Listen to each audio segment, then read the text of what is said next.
Hello दोस्तों, नमस्कार। आप सबका स्वागत है राजन महाजन यूट्यूब चैनल पर। मैं आप सभी लोगों के बीच आज लेकर आया हूं भारतीय संविधान की अनुसूचियों के बारे में।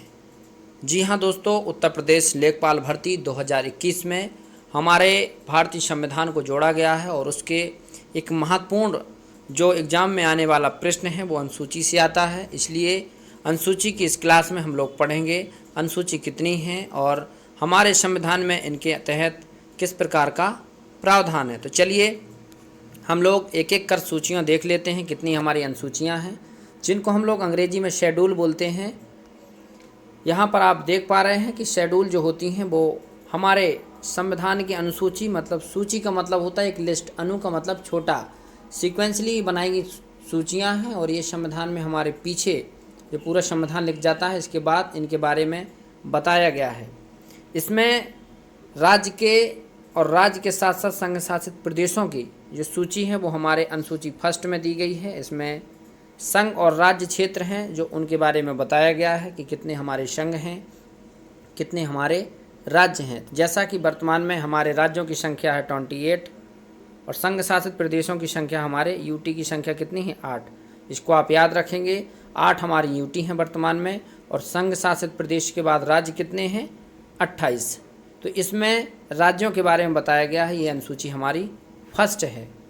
नेक्स्ट हम देखेंगे अनुसूची हमारी सेकेंड शेड्यूल में विशेष शक्तियों और राष्ट्रपति, मतलब जो राष्ट्रपति, मंत्रिपरिषद के प्रधान, प्रधानमंत्री, कैबिनेट मंत्री, गवर्नर, राज्यसभा और लोकसभा के सदस्य, सुप्रीम कोर्ट और हाई कोर्ट के न्यायाधीशों के वेतन, इनके बारे में बताया गया है। जो संघ से संबंधित लोग हैं अनुसूची 2 में, इनके बारे में राष्ट्रपति हों चाहे गवर्नर, राज्यसभा और लोकसभा के सदस्य, सुप्रीम कोर्ट और हाई कोर्ट के न्यायाधीशों के वेतन, इनके बारे में बताया गया है। ये है हमारी अनुसूची सेकेंड। अनुसूची हम लोग थर्ड देखेंगे। थर्ड अनुसूची में किसका वर्णन है, तो राष्ट्रपति और उपाध्यक्ष को छोड़कर सभी अधिकारों के शपथ और वादे, मतलब अनुसूची 3 में हमारे राष्ट्रपति और एक प्रकार से उपराष्ट्रपति के बाद बाकी जो लोग बचते हैं उन सभी के शपथ और प्रतिज्ञापन के बारे में अनुसूची हमारी थर्ड बताती है। नेक्स्ट है हमारी अनुसूची फोर्थ।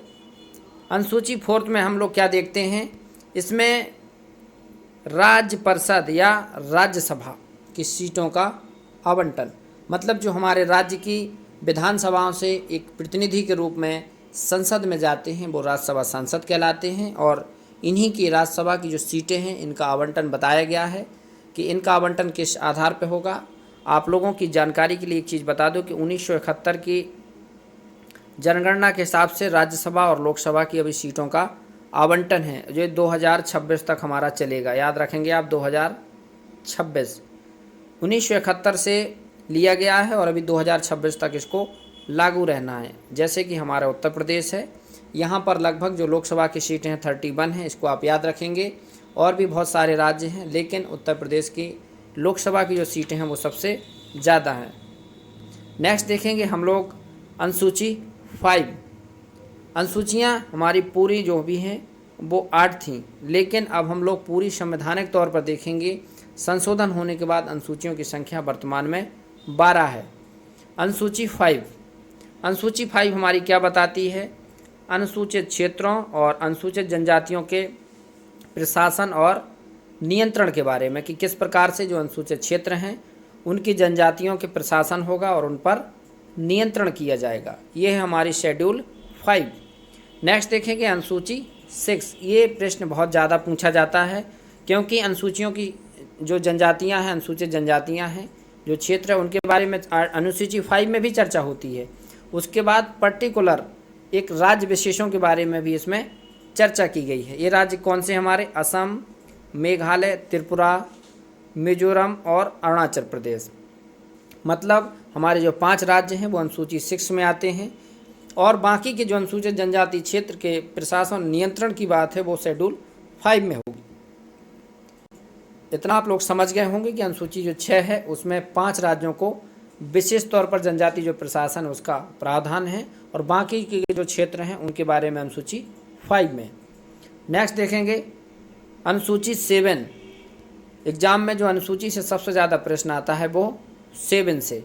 क्यों? 7 में जो हमारा दिया गया है वो केंद्र राज्य संबंध, मतलब केंद्र और राज्य के बीच जो सूचियां हैं उनके बारे में बताया गया है।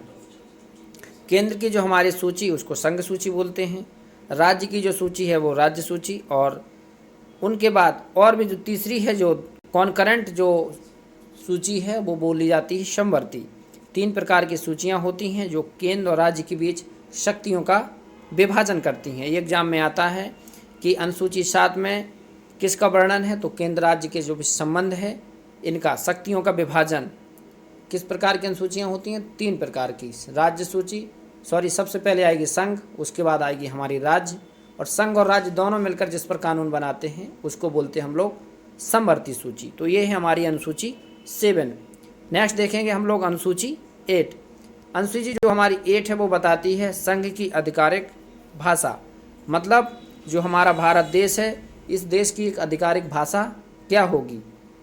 लेकिन आधिकारिक भाषा एक नहीं, आधिकारिक भाषाएं, मतलब कितनी आधिकारिक भाषाएं ऑफिशियली हमारे देश में जिनको संविधान में मान्यता प्राप्त है। तो वर्तमान में यदि 22 भाषाएं हैं, पूर्व में जब हमारा संविधान लागू हुआ उस समय भाषाओं की संख्या 14 थी। समय समय पर इसमें संशोधन हुआ, 21वां संविधान संशोधन, 71वां और फिर फाइनली 92वां। इसको आप याद रख सकते हैं जोड़ के भी, 21, 71 और दोनों को जोड़ देंगे तो आ जाएगा 92। और इन्हीं के तहत जो 8 भाषाएं जोड़ी गई और ओवरऑल भाषाओं की संख्या 22 हो गई। तो आप लोगों से प्रश्न सीधे पूछेगा कि वर्तमान में भारत की जो संविधान में वर्णित भाषाओं की संख्या कितनी है? 22। भारत की आधिकारिक भाषाएं कितनी हैं? 22। नेक्स्ट देखेंगे हम लोग अनुसूची 9। यहाँ तक की जो भाषाओं के संबंधित लास्ट था हमारा अनुसूची 8। अब ये जो अनुसूचियाँ हैं ये संविधान में समय समय पर संशोधन हुए और उनके बाद इनको जोड़ा गया है। तो ये है अनुसूची 9। अनुसूची 9 हमारी क्या कहती है?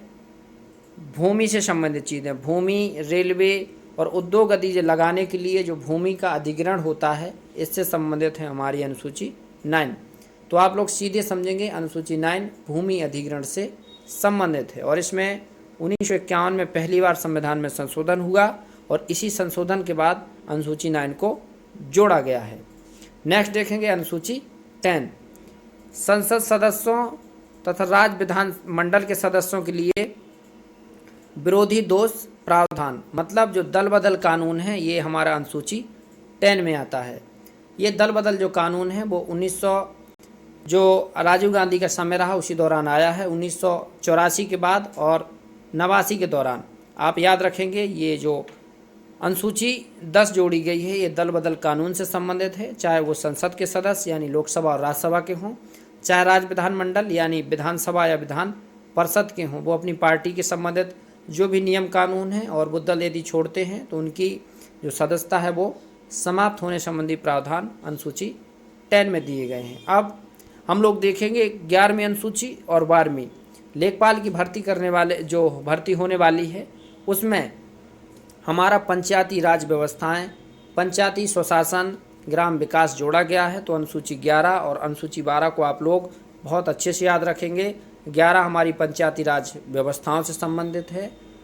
त्रिस्तरीय विकेंद्रीकरण की जो व्यवस्था होती है वो हमारी पंचायती राज व्यवस्था अनुसूची 11 में दी गई है। और फाइनली जो हमारी चौथी व्यवस्था है, चौथी क्या है आप देख सकते हैं, इसमें जो 12वीं अनुसूची है ये क्या बताती है कि नगर निगम के प्रावधान।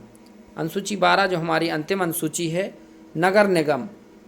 नगर निगम भी कई प्रकार के होते हैं, जैसे नगर पंचायत, नगर पालिका, नगर निगम, ये 3 प्रकार से प्रावधान हैं और ये काम करते हैं। तो इस प्रकार से फाइनली जो हमारी अनुसूची 12 थी ये नगर निगम की बात करती है, अनुसूची 11 हमारी पंचायती राज व्यवस्थाओं की बात करती है।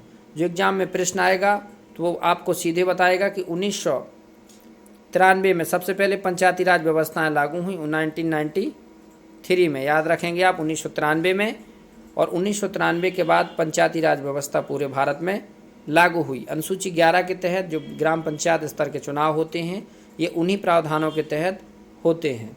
तो ये थी हमारी फाइनली 12 प्रकार की जो अनुसूचियाँ थीं, 12 अनुसूचियाँ थीं, इनके बारे में हम लोगों ने एक एक को समझा।